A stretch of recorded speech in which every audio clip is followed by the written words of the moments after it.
África, tierra de vida, de promesas y esperanzas, pero también de angustia, pobreza y desolación. Tierra que no puede dejar de conmover a nuestros adormecidos corazones. Sudán del Sur, uno de los países más jóvenes y más pobres del planeta, donde la guerra pareciera que jamás termina. Hacia allí viajé como voluntaria y tuve la oportunidad de conocer y aprender de un hombre cuya vida es la misión, el padre Christopher Harley Sartorius.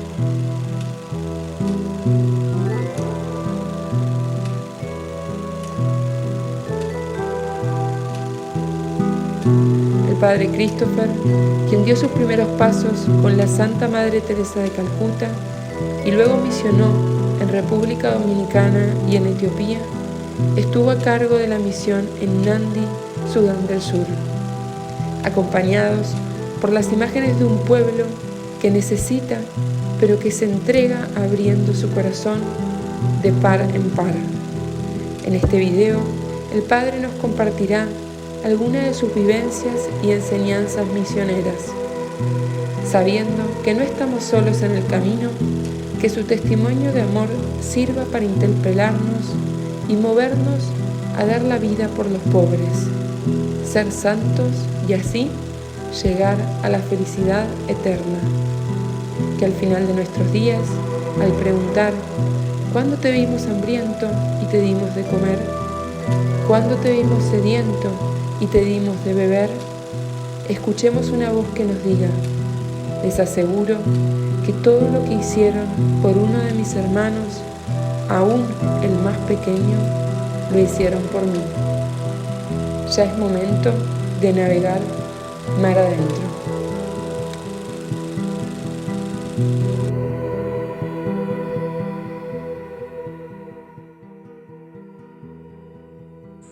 En 2018 fui invitado por las hermanas salesianas a predicar los ejercicios espirituales anuales a la provincia salesiana de Etiopía, Sudán del Norte y Sudán del Sur, en la ciudad de Juba, capital de Sudán del Sur. Y después de casi 12 años evangelizando en la frontera sur de Etiopía, en la región somalí, junto a la frontera con Somalia, me daba cuenta que el Señor me llamaba a una nueva misión. Tenía la sensación de haber cumplido con la tarea que se me había confiado de abrir por primera vez la Iglesia a una región que nunca había oído hablar de nuestro Señor Jesucristo, donde nunca la Iglesia ni los sacramentos habían estado presentes. Y aprovechando la oportunidad de estar en Juba, me acerqué con la hermana provincial a saludar al nuncio, al representante del Santo Padre, y proponerle esta inquietud que tenía. Él inmediatamente me puso en contacto con el obispo de la diócesis de Tongurayambio, Monseñor Eduardo Híboro Kusala, y concertamos una cita antes de que terminaran mis ejercicios espirituales. Yo en ese momento no sabía nada del país, tenía muy poco conocimiento de sus demarcaciones eclesiásticas y por tanto me puse a disposición de este obispo, que además en ese momento era el presidente de la Conferencia Episcopal de Sudán y Sudán del Sur.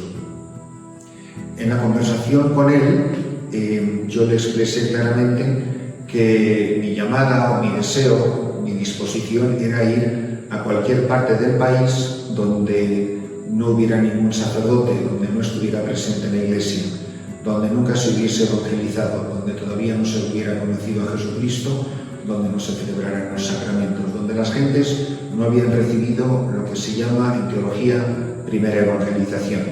Pero él insistió una y otra vez que yo debería de venir a su diócesis, que es la diócesis de Tongurayambio, en la frontera sur de Sudán del Sur, haciendo frontera sobre todo con la República Centroafricana, con la República Democrática del Congo e en parte también con Uganda. Y así fue que meses después, en el mes de enero de 2019, en el mes de mayo de 2019, llegué a la diócesis.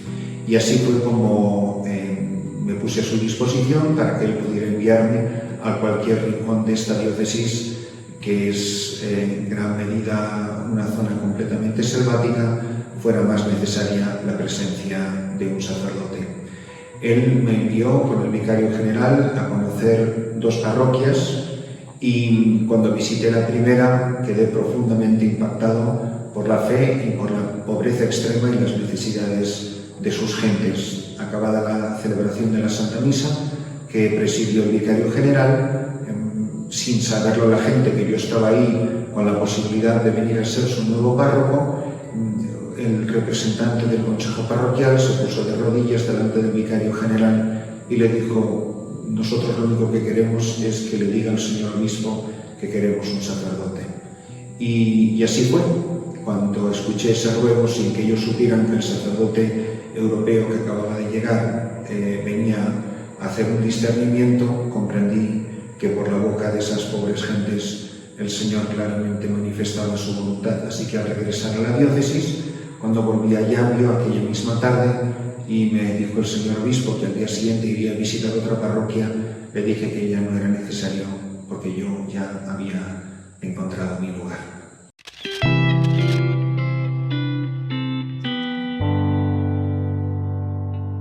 Al llegar aquí me di cuenta que era tremenda la necesidad de las gentes que tenían hambre y sed del Evangelio, de las aguas frescas de la salvación.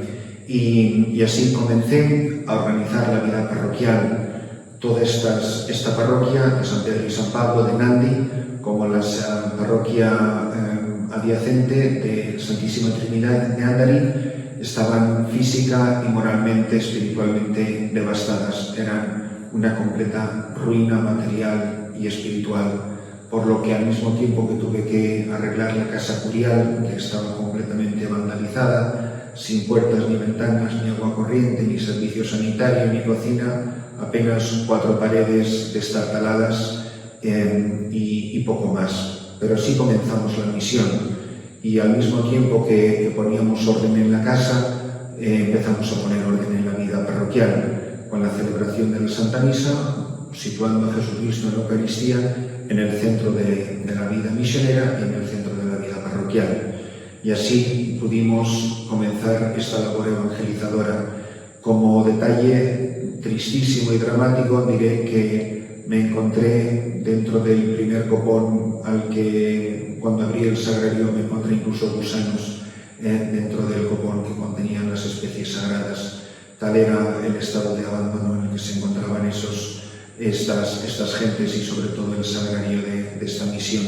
Me encontré los libros parroquiales, los libros bautismales en un gallinero y así fue como comenzamos a limpiar, a ordenar y a poner orden en la vida parroquial. Y así también comencé a salir a visitar las diferentes capillas. Por lo tanto, siguiendo la enseñanza de Jesús, la vida cristiana, la vida eclesial, se edifica sobre 3 pilares, que son el anuncio de la palabra, la celebración de los sacramentos, de los misterios y la edificación de la unidad de la comunidad parroquial en la caridad, unidos en el amor. Entonces, el anuncio de la palabra, la predicación de la palabra de Dios, continua y constante por todas las 2 parroquias, por todas sus capillas, por todas sus comunidades. En algunas capillas no habían tenido misa hacía más de 4 o 5 años, a través de, por supuesto, más de bautismos. En estos 3 años llevamos más de 1000 bautizos celebrados entre las 2 parroquias. Hemos podido regenerar la vida de la parroquia, que es la acción del Espíritu Santo en el corazón y en la vida de las gentes. Las gentes respondieron maravillosamente bien. Solo tengo palabras de gratitud a la respuesta generosísima y entusiasta que todos los agentes de evangelización me prestaron, los catequistas, los diferentes grupos parroquiales de la Legión de María, de los carismáticos, Sagrado Corazón de Jesús, Santa Cruz, Sagrada Familia, Acción Católica, todos los diferentes grupos, los catequistas, el coro, todos volvieron a la acción y muchos de ellos pues empezaron a actuar responsablemente en virtud de su bautismo. Situar la Eucaristía, la presencia real de Jesús en el pan de vida, en el centro de la vida parroquial, estoy convencido, ha sido la clave, el fundamento y el cimiento. Porque, como bien decimos en teología, la Eucaristía hace la Iglesia y la Iglesia hace la Eucaristía. La Iglesia vive de la Eucaristía, vive para la Eucaristía. Y esto es de lo que viven y para lo que viven estas gentes. Al mismo tiempo comenzamos a exponer el Santísimo Sacramento todas las tardes en la parroquia, abriendo las puertas, tocando la campana, invitando a las gentes que quisieran unirse a nosotros. Pero independientemente de que vinieran o no, ahí sabían que su párroco y las personas que le acompañaban estaban siempre adorando a Jesús, rezando el Santo Rosario y rezando la liturgia de las horas, la oración de vísperas. Y por la mañana en la capilla de la parroquia se expone, en la capilla de la Casa Curial, se expone el Santísimo también para que todos los que colaboran conmigo puedan unirse alrededor de Jesús en la Santa Eucaristía expuesta en la custodia y también para la oración litúrgica de los laudes.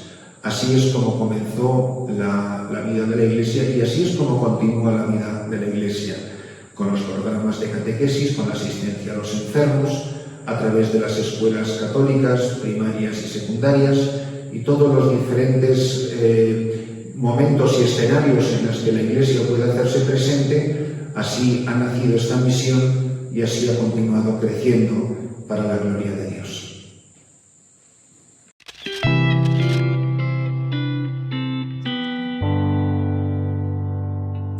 Ciertamente que la idiosincrasia de cada pueblo, de cada país, tiene unos desafíos, unos retos, unas dificultades, unas necesidades concretas. Y es a la persona concreta a la que se le revela Jesucristo. Es a la persona concreta en cuya vida quiere entrar nuestro Señor Jesucristo para que a todos llegue la gracia de la salvación. El desafío de la Iglesia siempre es poderse dirigir al hombre en un lenguaje en el que él pueda entender la revelación de Dios. En esto consiste el misterio de la encarnación. Por eso la palabra, el verbo inefable, que es el Hijo de Dios, se ha hecho carne en una historia y en una geografía concreta. Habla a las gentes de su tiempo en un lenguaje que las gentes de su tiempo puede comprender, con la sencillez y con la profundidad con la que lo hace el Hijo de Dios. La Iglesia tiene que seguir siempre la misma pedagogía de Jesucristo, el Hijo de Dios, que es a través de la palabra que va acompañada por un signo, para que sepáis que el Hijo del Hombre tiene poder en la tierra y entonces realiza un signo. En tiempos de Jesús ocurre lo mismo que en nuestro tiempo, que la gente confunde el signo con el significado, que cuando les dio de comer panes y peces, la gente le quería proclamar rey. Y a Jesús eso le molesta profundamente porque se da cuenta que esta gente me sigue porque les he dado de comer pan. ¿Cuál es el peligro de la Iglesia? El mismo que le ocurría a Jesús con los apóstoles, que la gente siga a la Iglesia porque les ha dado de comer pan. Pero yo tengo otro pan, es más, soy el pan que ha bajado del cielo. Los signos concretos de caridad que realiza la Iglesia son los que dan credibilidad a su palabra. A Jesús le preguntan en más de una ocasión: ¿qué signos haces para que creamos en ti? La gente, con toda razón, puede preguntar a la Iglesia de hoy: ¿qué signos haces, Iglesia, para que nosotros, aquí y ahora, creamos en ti? Cuando los discípulos de Juan el Bautista vienen a Jesús y le preguntan: ¿eres tú el Mesías o tenemos que esperar a otro? Jesús les dice: id a Juan y decidles lo que estáis viendo. Ver significa testimonio. Los ciegos ven, los cojos andan, los muertos resucitan, los leprosos quedan limpios y a los pobres se les anuncia la buena noticia. Eso en teología se llaman signos de credibilidad. Por lo tanto, la misión mía como misionero, la misión de la Iglesia aquí y ahora, en este contexto concreto de esta geografía de Sudán del Sur, en la región de Ecuatoria Occidental, junto a la frontera con el Congo y con República Centroafricana, y en este año 2022 o 2021, la Iglesia tiene que dar unos signos de credibilidad para que la gente conozca a Jesucristo, para que conozca al Señor, para que llegue a ellos el anuncio del reino, para que llegue a ellos la palabra viva del Señor que transforma, que redime, que edifica a la Iglesia, que hace hombres y mujeres nuevos, que hace presente el reino, que hace presente los cielos nuevos y la tierra nueva. El peligro de siempre es que el signo sea tan atractivo, perforar pozos, construir carreteras, edificar escuelas, poner clínicas, traer medicinas, repartir ropa o alimentos, que todo ello son signos de credibilidad, como lo era hacer caminar a los cojos o ver a los ciegos. Pero la misión de la Iglesia no es ni hacer carreteras, ni perforar pozos, ni dar de comer a los hambrientos. La tarea de la Iglesia es el anuncio del reino, el mensaje de la salvación. Porque a fin de cuentas, se muera uno de lo que se muera, viva uno como viva, al final morir vamos a morir todos y el destino del hombre es eterno. En eso consiste la misión de la Iglesia, en dignificar la vida de los hombres, haciendo presente para ello, haciendo rectos los caminos, como Juan el Bautista, para que a todos llegue el anuncio del Evangelio, para que la gente se arrepienta de sus pecados, acojan a Jesús como su Señor y como su Salvador, lo proclamen Rey de Reyes y Señor de Señores, y Él sea su vida. Que no vivan bajo el yugo de la esclavitud del pecado, obra de Satanás, sino que vivan bajo la acción del Espíritu como verdaderos hijos de Dios, hermanos de Jesucristo, hermanos de todos los hombres. Este es el desafío, que por una parte demos signos de credibilidad, pero que los signos no sean tan espectaculares que difuminen la misión que tienen, que solamente son un medio y no son un fin. Lamentablemente muchos misioneros hemos perdido de vista esta realidad y nuestra vida se ha reducido a convertir los signos en la finalidad. Y lamentablemente en muchas ocasiones esto lo que ha provocado es que la gente, teniendo hambre de Dios y no saciándosela a nosotros los misioneros, no saciándosela a la Iglesia, muchas gentes se han alejado de la Iglesia católica y se han unido a sectas evangélicas, a sectas protestantes, donde solo les hablan de Jesucristo y de su palabra. Este es el peligro, este es el desafío y esta es la misión maravillosa que Jesucristo en la misión le ha confiado a la Iglesia.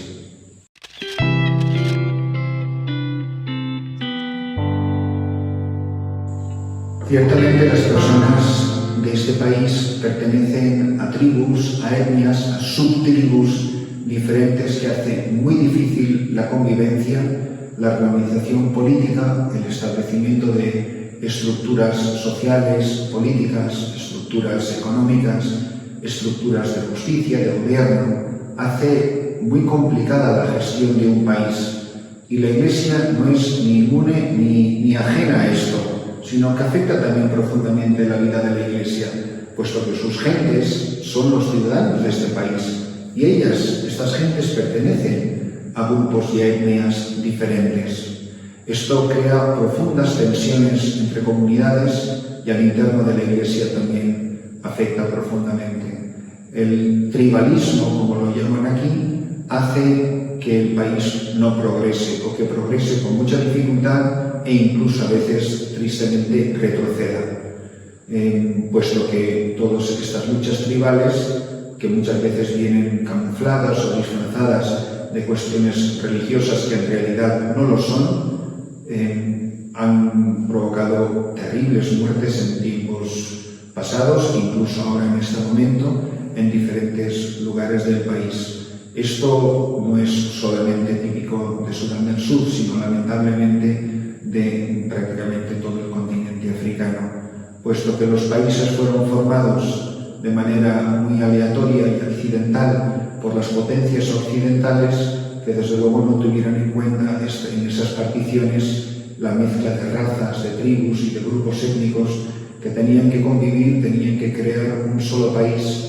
pero que su conciencia de pertenencia es mucho más a su tribu que a su propio país. Esto, desde luego, se puede ir superando, se puede ir venciendo gracias a la educación, gracias a elevar el nivel cultural de un pueblo, pero sigue siendo un problema terrible, donde se han cometido crímenes espantosos, incluso de lesa humanidad, contra porciones enteras del país, donde las matanzas, donde las limpiezas étnicas han sido terribles. Tan es así que Sudán del Sur tiene más de 2 millones de refugiados fuera de Sudán del Sur, en campamentos tanto en Uganda como en el Congo, en República Centroafricana, en Kenia, en Etiopía, en Sudán, con todos los países en realidad con los que hace frontera. Por eso, mientras que no haya una acción decisiva de los miembros y los líderes de estos clanes de dejar a un lado sus diferencias para tratar de formar un solo país y de hecho también una sola iglesia, será muy difícil que este país llegue a progresar. Es triste ver incluso dentro de la misma iglesia estas divisiones, miembros del clero, miembros de congregaciones religiosas, los mismos obispos. La iglesia de Roma tiene muchas dificultades a la hora del nombramiento de un obispo que sea aceptado por los diferentes líderes de los diferentes clanes y etnias. Por eso sigue siendo un problema terrible en el que yo, en el poquito tiempo que llevo aquí, no he visto ningún progreso.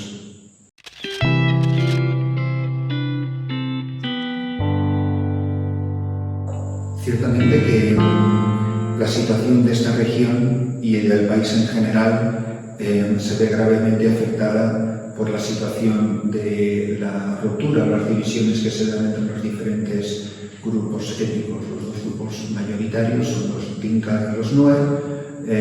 A los Dinka pertenece el actual presidente de la República y su vicepresidente al otro grupo étnico,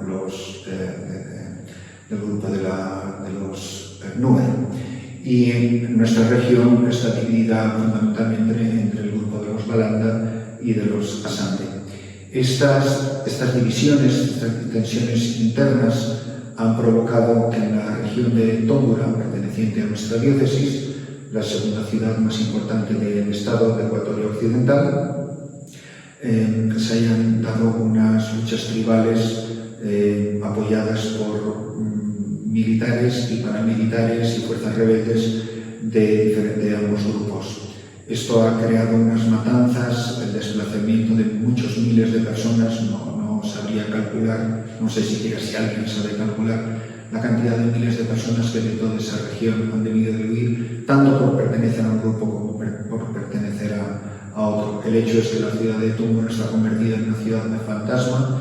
Hay un campamento de refugiados creado por el Alto Comisionado de las Naciones Unidas para los Refugiados y allí malviven miles de personas que no pudieron huir como los que sí lo consiguieron. Muchos de ellos, tanto los que se quedaron en el campamento de refugiados como los que huyeron a otras zonas de la región o del Estado, muchos de ellos han perdido muchos, más de un miembro de sus familias.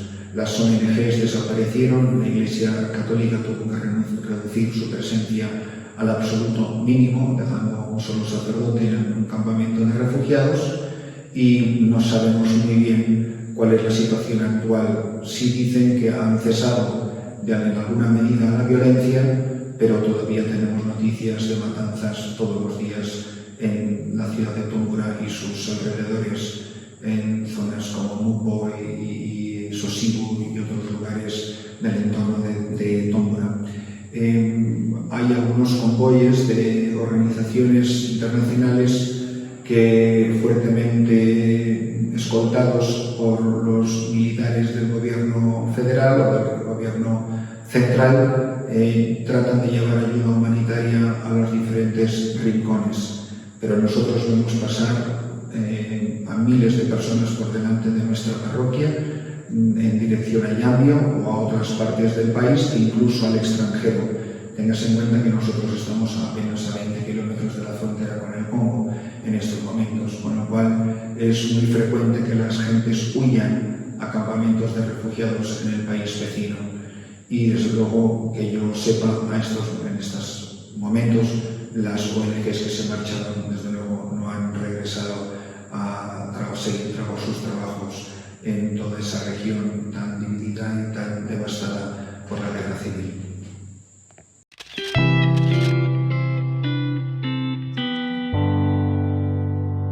Es verdad que mucha gente ha querido identificar los problemas de Sudán del Sur con problemas religiosos, como lo hubo durante los más de 30 años de guerra civil entre el norte y el sur, entre Khartoum, capital de Sudán, y Juba, capital del Sudán del Sur. Pero después de la independencia, 2011-2012, en torno a esa época, las luchas internas de Sudán del Sur, creo que es injusto atribuirlas a divisiones religiosas. La relación, en lo que poco que yo pueda saber, entre los grupos protestantes o de origen anglicano, de protestantismo más tradicional o de protestantismo más fundamentalista, son buenas, son muy buenas en general, y yo no he visto grandes dificultades en ese sentido. Sí que a lo mejor hace 50, 80 años sí que era más difícil cuando estábamos bajo el Imperio Británico y el Imperio Británico extendía su poder y su presencia imponiendo la religión anglicana, y sí que sometió a la Iglesia Católica a muchas restricciones y a muchas limitaciones, pero yo no creo que ese sea el caso hoy en día. Creo que son divisiones o bien étnicas, bien políticas, y también de ambiciones personales de los líderes de dichos grupos, y creo que sería injusto identificar a un grupo entero o a una etnia entera por la pésima gestión de sus líderes, que aprovechan sus grupos étnicos hostigando a sus propias huestes, a sus propias gentes, para crear hostilidad y sacar beneficio y partido de todo ello. También, ciertamente, todas estas tensiones y todos estos conflictos son una gran ganancia para la industria internacional del armamento, la proliferación de las armas de todo tipo, por la maquinaria de guerra que esto genera. Y, en cambio, no creo que sea correcto decir que después de la independencia la religión haya jugado un factor en cuanto al conflicto. Más bien, yo creo que la Iglesia jugó un papel importantísimo, no solamente al más alto nivel, por aquella famosa reunión y todos los contactos que a un nivel mucho más discreto realiza la Santa Sede a través de diferentes representantes, como fue el encuentro del Papa con los líderes del país, sino que además el Papa sigue muy de cerca la situación de Sudán del Sur a través de diferentes representantes de la Secretaría de Estado, de su diplomacia y de otros agentes de pastoral, que tengo la impresión tratan de preparar una posible futura visita del Santo Padre a Sudán del Sur.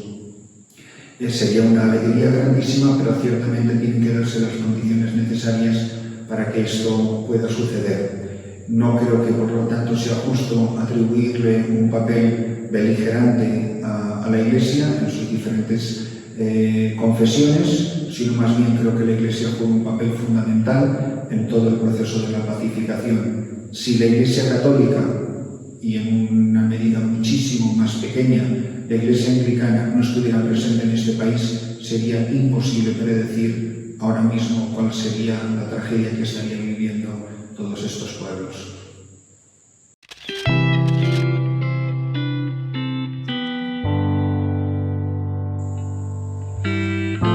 No son pocas las veces que me han preguntado por las similitudes o diferencias entre las diferentes misiones en las que he trabajado. Por supuesto que todas las gentes son diferentes, la idiosincrasia, la problemática, las circunstancias, el origen histórico de los conflictos o de los problemas, de la pobreza, de la violencia que se puedan ver envueltos los diferentes pueblos. Pero en definitiva la persona humana es sorprendentemente igual en todas partes del mundo. Las grandes aspiraciones del corazón son las mismas. La dignidad inherente con la que cada persona ha sido creada, como cada persona viene de Dios y está llamada a volver a Dios, como toda persona ha sido creada para cosas más grandes, para amar y para ser amado, para conocer el amor de Dios, para vivir en paz, para desarrollar sus capacidades, sus potencialidades, para poder vivir en armonía, para poder vivir en sociedad, para que puedan vivir con sosiego la vida familiar y la vida laboral, para que donde se respeten los derechos fundamentales de las familias, de los niños, de los hombres, de las mujeres, de los trabajadores, de los enfermos. Todas esas grandes preguntas y todos esos grandes interrogantes es a las que se siente llamada la Iglesia a responder, o por lo menos a hacer un aporte significativo en donde quiera que esté presente su tarea evangelizadora, pero nunca perdiendo de vista su razón fundamental de ser. La Iglesia no es unas Naciones Unidas paralelas, ni es una ONG católica. La Iglesia es el cuerpo de Cristo, es el lugar, el instrumento de Dios para hacer presente el reino de Dios. Es ella la que tiene la tarea y la responsabilidad de proclamar la palabra de Dios, de interpretarla con autoridad a través de su magisterio, de sus pastores, en comunión con el Santo Padre. Es ella la que, por sus sacerdotes, celebra los misterios que santifican al pueblo de Dios y lo pastorean. El triple munus de santificar, de regir y de enseñar, como misión profética, al pueblo de Dios. Esto todo sintetizado en la expresión acuñada que es la caridad pastoral. Es hacer presente el amor del buen pastor que va siempre en busca de la oveja perdida, la carga sobre sus hombros y la devuelve al redil. Es la persona más alejada de Dios la que tiene más derecho a la misión de la Iglesia. En todos esos lugares donde he trabajado he encontrado ovejas perdidas, gente humillada, gente maltratada, gente explotada. A veces era por la codicia de naciones, otras veces por la codicia de una sola familia. Pero a fin de cuentas, aunque las circunstancias pudieran variar, los problemas siempre son los mismos, las causas siempre son las mismas y los remedios siempre son los mismos. Es decir, donde no haya justicia jamás habrá paz. Mientras no se conviertan los corazones al Señor, nunca estaremos reconciliados, y mientras no estemos reconciliados, no habrá paz en la tierra, que es la misión para la que viene Jesús, como se nos recuerda en Navidad, y paz a los hombres que ama el Señor. Así lo anuncian los ángeles la noche que nació Jesucristo, el Hijo de Dios. En esta situación en la que nos encontramos ahora aquí en Sudán del Sur, y cuando vuelvo la vista atrás por Etiopía o por las calles de Calcuta, sea pobreza urbana, sea pobreza rural, cual sea que sean las causas estructurales de su miseria, siempre la respuesta de la Iglesia, en su sentido más profundo, siempre es el mismo. La única respuesta que tiene la Iglesia a los problemas de la humanidad es hacer presente a Jesucristo.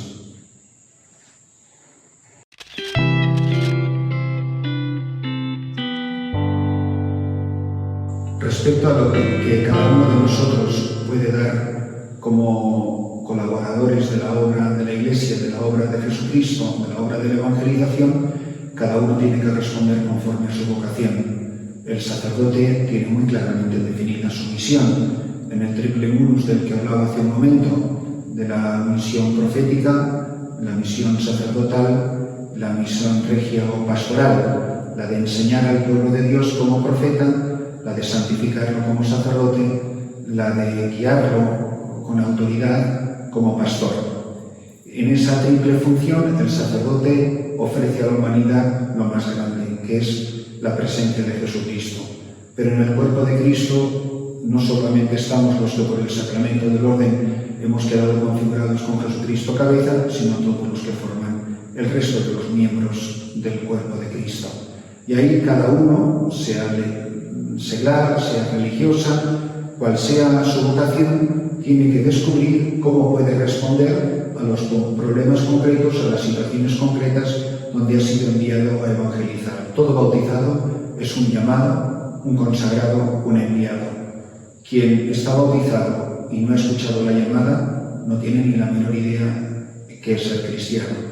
Quien ha sido llamado y no tiene conciencia de estar consagrado, segregado de la mundanidad, segregado del mundo, para estar dedicado exclusivamente a la misión de Jesucristo, no ha entendido su bautismo. Y quien, además de ser consagrado, no tiene conciencia de su envío, no se está tomando en serio el bautismo. Todo bautizado es un llamado, consagrado y enviado. Yo no puedo dar recetas mágicas para cada persona, cada uno tendrá que ir descubriendo cómo esta triple dimensión que se deriva del bautismo la tiene que vivir. Un sacerdote mismo no lo hará lo mismo en una ciudad de un país occidental o en estas selvas de Sudán del Sur, pero esos son ya matices, son concretizaciones particulares. Lo que de verdad importa es que cada uno sepa responder a lo largo de su vida a la tarea que le ha confiado Jesucristo, a la misión que se le ha confiado. Y por supuesto en esta comunión que se da entre los diferentes miembros de la Iglesia, tenemos que responder cada uno de nosotros con toda la generosidad de nuestro corazón, recordando que solamente cuando respondemos fielmente a nuestra llamada a la santidad, estamos respondiendo a nuestra consagración, a nuestra vocación bautismal. Esto, por supuesto, sea aquí en Sudán del Sur o en los otros países donde yo he trabajado o donde se encuentra cualquiera de las personas que esté viendo este vídeo, tendrá que preguntarse cómo está viviendo en su contexto concreto su vocación misionera que se deriva del bautismo. Por eso, sea uno sacerdote o religiosa o seglar, seamos quien seamos, todos tenemos que vivir esta triple dimensión que hace presente el reino de Dios.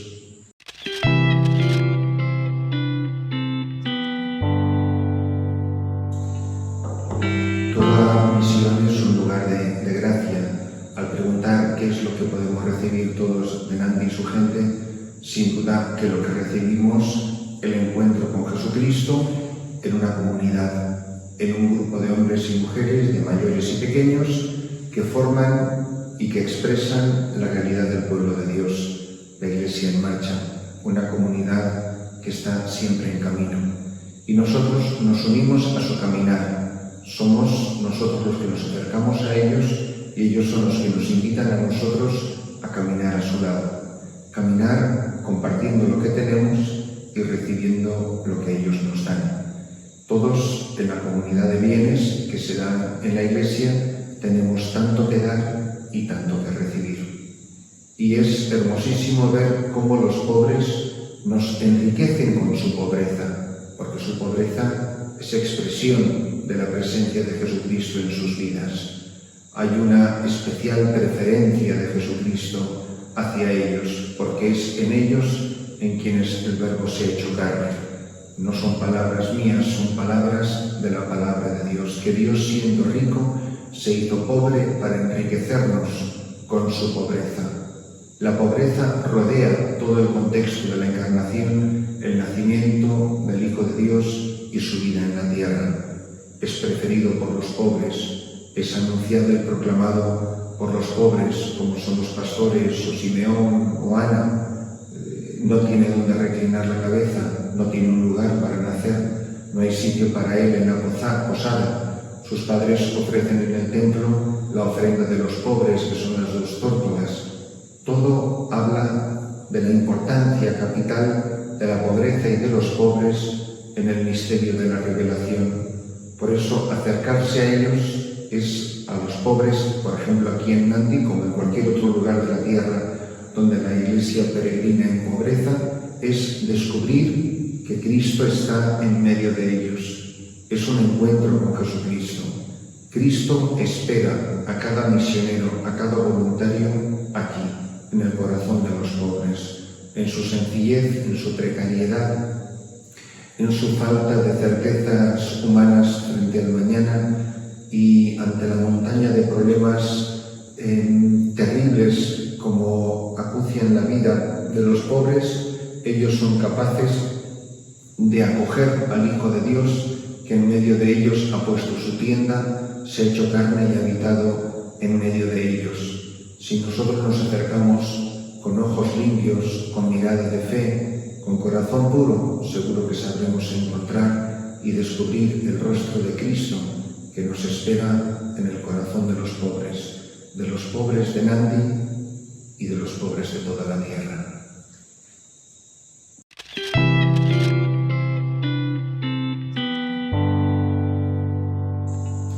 Es verdad que los pobres son quienes nos ayudan a descubrir el rostro de Jesucristo, pero no es menos cierto que alrededor nuestro hay hombres y mujeres que que han vivido en gran santidad.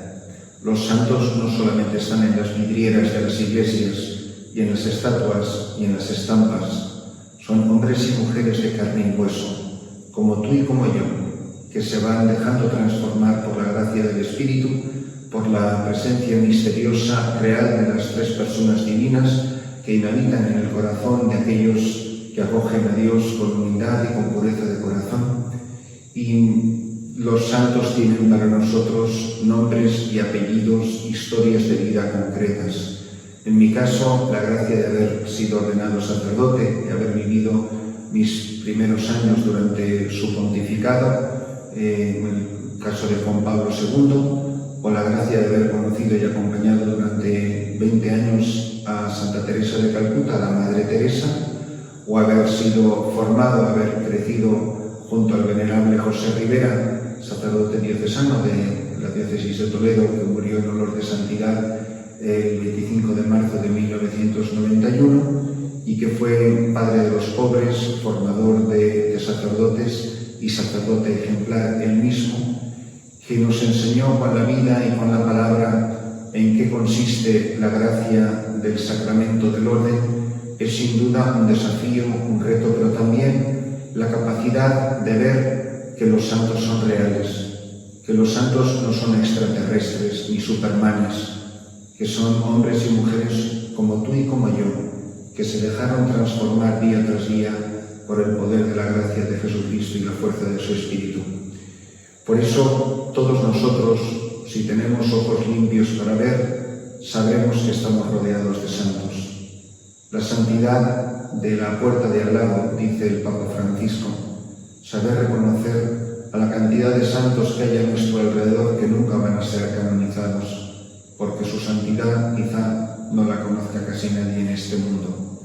No son solamente los santos canonizados, aquellos santos que nos rodean, hay miles y miles de santos que nunca serán canonizados y que caminan junto a nosotros, rezan a nuestro lado, comparten nuestras alegrías y nuestras tristezas, comen de nuestro mismo plato, comparten nuestras tareas apostólicas y nuestros ratos de oración. Cuando hay un santo, hay mucha santidad a su alrededor. De la vida de un santo sale mucha santidad, y los santos hacen santos a los que los rodean. Decía la gran Santa Teresa de Jesús: haceos amigos de los amigos de Dios. Haceos amigos de los santos, que son los mejores amigos de Dios, porque ellos os llevarán a Dios.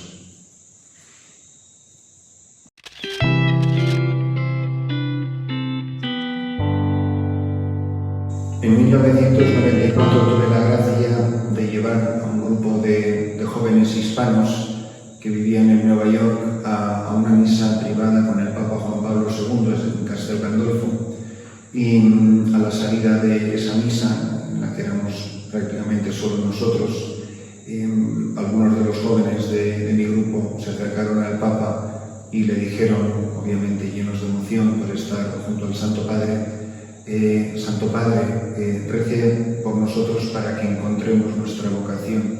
Y el Papa les respondió: lo haré con mucho gusto, pero recordad que ser jóvenes es una vocación. El hecho de serlo ya implica un compromiso y un desafío y una tarea. Hay mucha gente que se agobia y que se angustia por su vocación, por saber los secretos de Dios para su vida, para su futuro, para saber lo que va a ser de uno. Mucha gente se agobia, se angustia, y sin embargo la tarea es muy sencilla. La tarea es empeñarse, la vocación es la santidad, y la tarea es empeñarse en vivir el Evangelio cada día. El ayer ya pasado, decía la Madre Teresa, el mañana quizás jamás vendrá.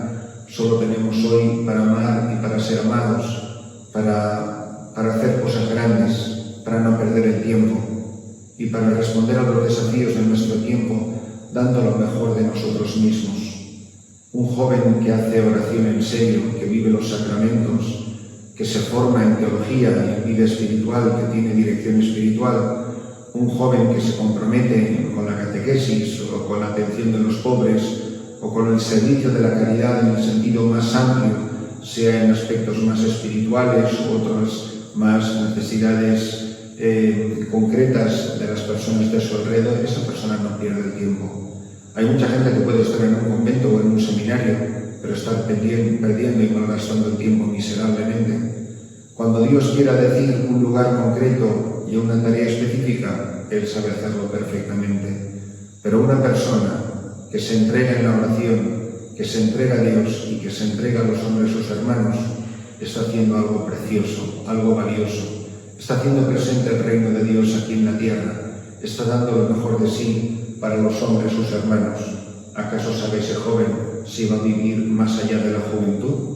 ¿Sabía Santa Teresa del Niño Jesús que iba a morir con 24 años, que es bastante joven? Y sin embargo, había alcanzado la plena santidad. Su vida no fue una maravilla porque fue carmelita descalza. Su vida fue una maravilla porque fue santa. Porque podía haber sido carmelita descalza y no ser santa, y hubiera servido para bastante poco en la Iglesia.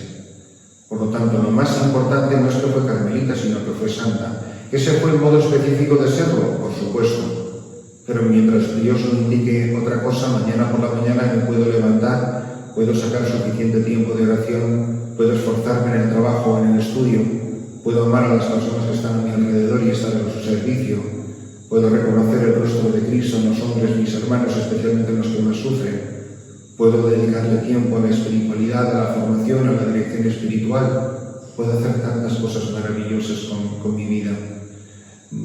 Recomiendo a todos leer el discurso del Papa Juan Pablo II en la vigilia de la Jornada Mundial de la Juventud del año 1989 en Santiago de Compostela, donde tomando el tema, el discurso de Jesús, camino, verdad y vida, da 3 catequesis maravillosas a los jóvenes de qué significa que Jesús sea el camino, qué significa que Jesús sea la verdad para los jóvenes, qué significa que Jesús sea la vida. Os lo dejo como tarea al que quiera que busque esas meditaciones del Papa Juan Pablo II, que son extraordinarias y presentan de una manera tan bonita la vocación del joven en el mundo de hoy. Los jóvenes de hoy, como los de todos los tiempos, tienen tanto que hacer y tienen tanto que dar. No hay cosa peor que pensar que simplemente la juventud es una etapa que tiene fecha de caducidad para dejar paso a lo que de verdad cuenta, que es la vida adulta. Porque hay mucho joven que no sabe que quizá la juventud sea la única etapa de su vida, la única que va a vivir. Hay muchos santos que están canonizados y que murieron muy jóvenes. Por eso, ya en la juventud, hombres y mujeres pueden alcanzar gran santidad. No malgastéis el tiempo, dad lo mejor de vosotros mismos. Este es el único momento que tenéis para amar y para ser amados.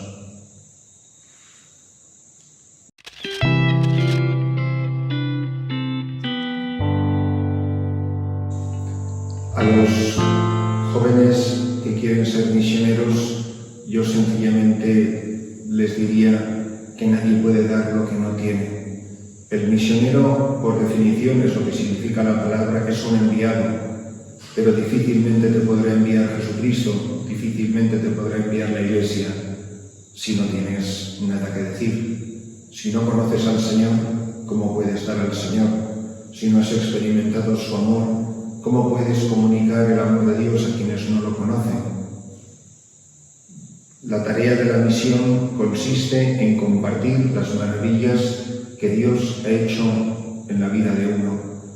Por eso me da mucha pena cuando veo que a las misiones, particularmente en los veranos, se acercan muchos jóvenes que no son más que paganos de buena voluntad. No es lo mismo un cirujano que un carnicero, aunque los dos corten carne. No se trata de ser un pagano de buena voluntad que quiere simplemente, entre comillas, echar una mano. A la misión no se va a echar una mano, la misión es muy seria. Y estas gentes, las que están aquí en esta misión y en la de cualquier misión de la tierra, tienen derecho a que esos misioneros, que esos jóvenes que se quieren llamar misioneros, tengan algo que decirles, que conozcan a Jesucristo y sepan comunicarlo, que conozcan a la Iglesia, que sepan lo que es la Iglesia, que entiendan su identidad católica, que conozcan el magisterio de la Iglesia, por lo menos en sus rasgos más básicos, que sepan orar, que tengan experiencia de oración, que vivan en gracia de Dios, ¿Cómo puede una persona viviendo en pecado venir a decir a la gente que vive en gracia de Dios? ¿Cómo puede un ciego guiar a otro ciego? Por eso es una tarea muy seria y no se puede jugar con la vida de los pobres o con la vida de los paganos o con la vida de sencillamente los que no conocen a Jesucristo. Porque los pobres, los que no conocen a Jesucristo, aquellos a quienes todavía no ha llegado la gracia del Evangelio, tienen el derecho de que venga alguien que conozca a Jesucristo y que pueda enseñarles. Como un estudiante tiene derecho a que el profesor tenga formación, y sería inconcebible que una persona que fuera completamente analfabeta viniera a dar clases de física en un colegio o en una universidad. Y sin embargo, nos parece, no sé por qué razón, que a la misión puede ir cualquiera. Por eso, en mi caso particular, yo sí soy muy exigente en hacer una selección muy cuidadosa de las personas que vienen a la misión.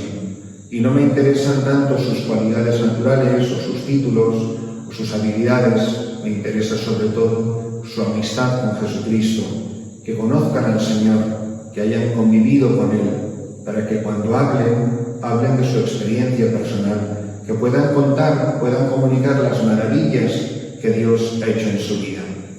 Por eso animo a los jóvenes que antes de lanzarse a la vida misionera se miren a sí mismos y se pregunten con honestidad si están preparados para ir a la misión.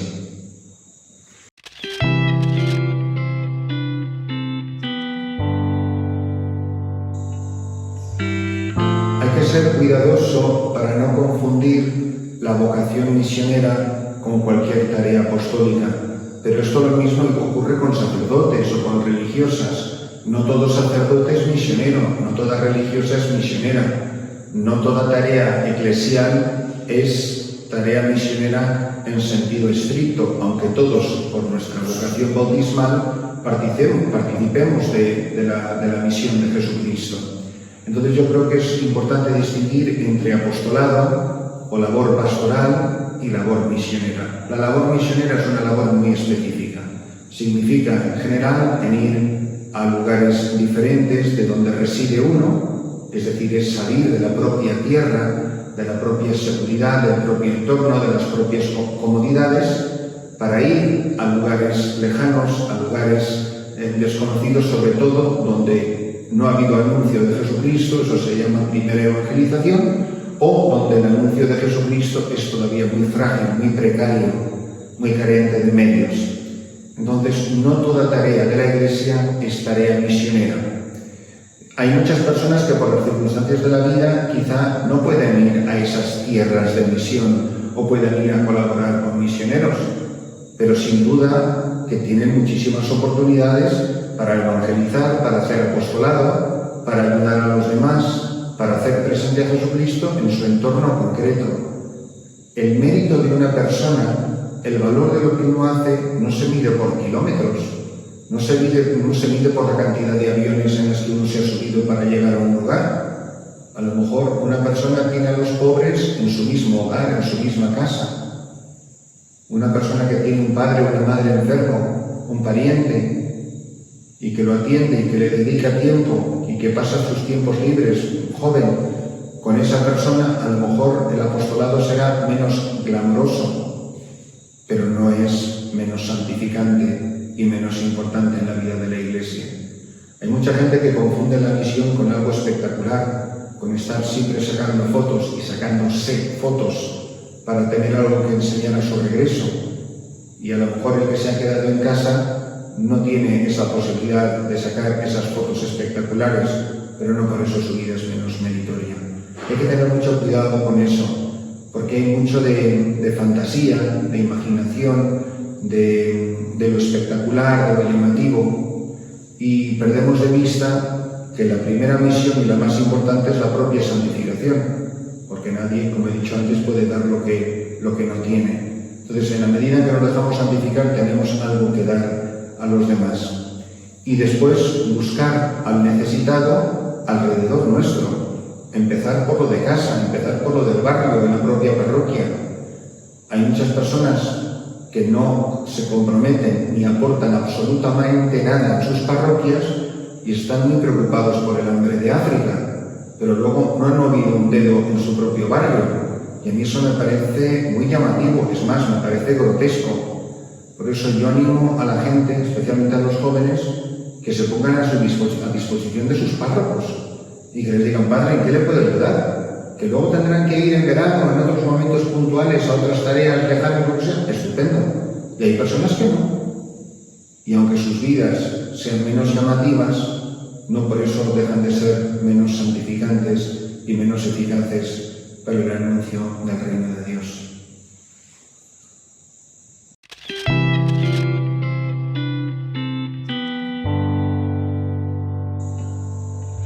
Por supuesto que la palabra de Dios, y en particular los evangelios, son riquísimos en textos misioneros, pero sin duda que si tuviera que elegir uno, sería por supuesto Lucas 5, 1 a 11, donde nos habla Jesús de aquello de lo que se puso tan de moda, o el Papa Juan Pablo II hizo que fuese tan conocido ese pasaje de Tuc in altum, remad mar adentro, en el encuentro de Jesús con las multitudes que se agolpaban a su alrededor para escuchar la palabra de Dios, y que sin embargo esas personas no eran capaces de darse cuenta que además de escuchar había una tarea y una misión, y sin embargo Jesús se sube en una barca. La barca representa la vida de una persona que está varada a la orilla, y se sube sin pedir permiso.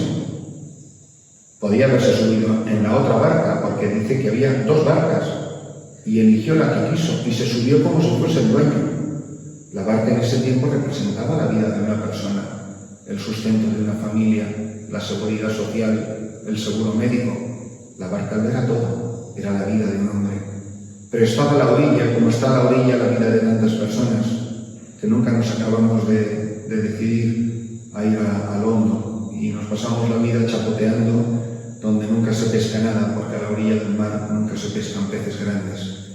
Y así es como él, después de que terminó de enseñar, le dice a Simón: rema mar adentro. Yo creo que ahí está la clave de la vida cristiana, de la llamada a la santidad y de la misión, de la llamada de la consagración y del envío, el remar mar adentro, el de no conformarnos con pertenecer a muchedumbres. Y hay mucho católico que está encantado con las muchedumbres, y muchas veces incluso yo me atrevo a identificar las muchedumbres con los grupos que hay en la Iglesia. Y la gente está muy a gusto y muy contenta en sus grupos. Los grupos ayudan, pero muchas veces los grupos nos hacen permanecer en un nivel muy mediocre de vida cristiana. Y muchas veces hay que saberse arrancar del tono gris de la mediocridad de un grupo y tener el coraje de remar mar adentro y quedarse solo. Solo con Jesús en la barca, aunque uno se haya pasado una noche pescando sin pescar nada. Y conocemos el texto como después de la pesca milagrosa Simón Pedro se arroja a los pies de Jesús.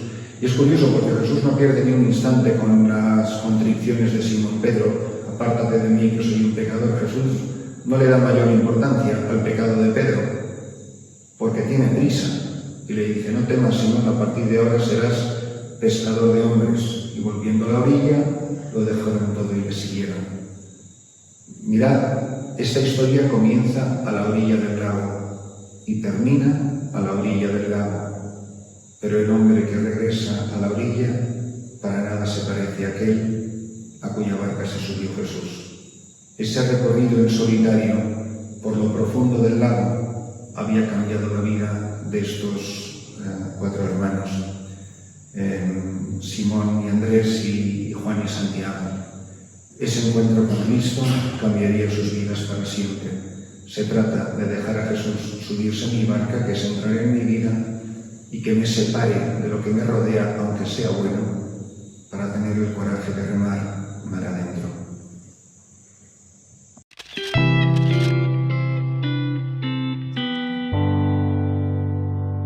Decía antes que la misión es el modo en que la Iglesia comunica la santidad de Jesucristo. Por eso, sin santidad no hay misión. Esto lo explica maravillosamente el Papa Juan Pablo II en la encíclica sobre la obra misionera de la Iglesia, Redemptoris Missio, que recomiendo a todo el mundo leer, porque es un texto impresionante, es un texto maravilloso. Y habla de esto, la santidad como el requisito imprescindible para la obra de la misión. Por eso no hay misión sin santidad, no hay misión que no sea expresión de la santidad de Cristo y de la santidad que reside en la Iglesia, porque la misión consiste en ir a santificar. No puede santificar quien no se deja santificar, no puede dar el que no tiene.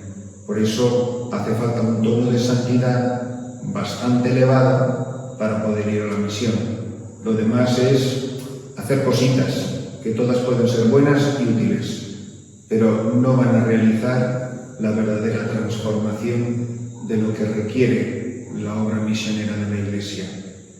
Es muy posible que muchas personas que han ido a la misión, lamentablemente, no estábamos capacitados para ser misioneros.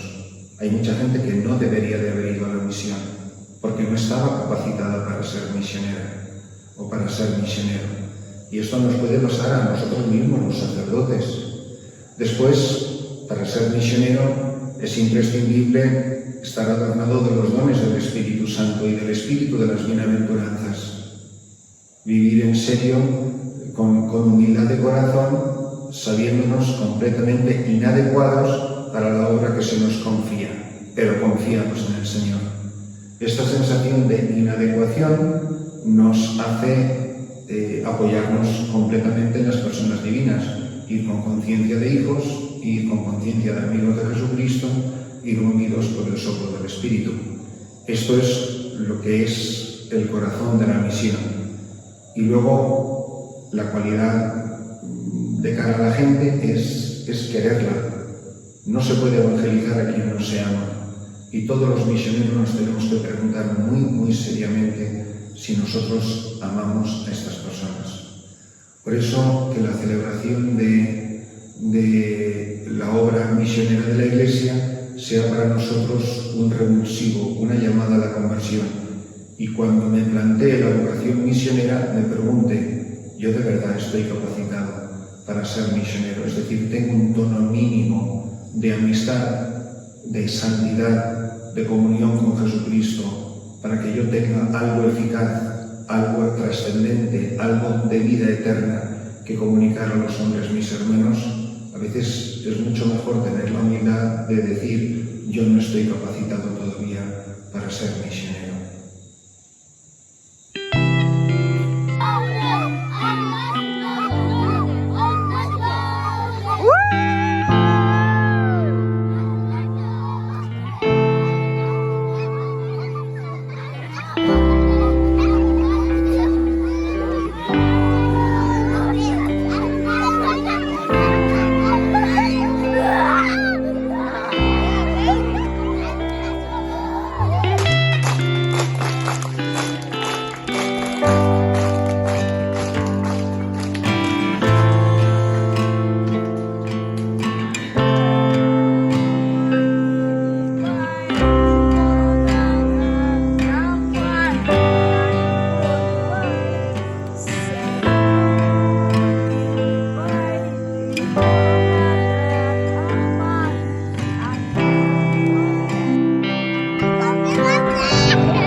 Your love.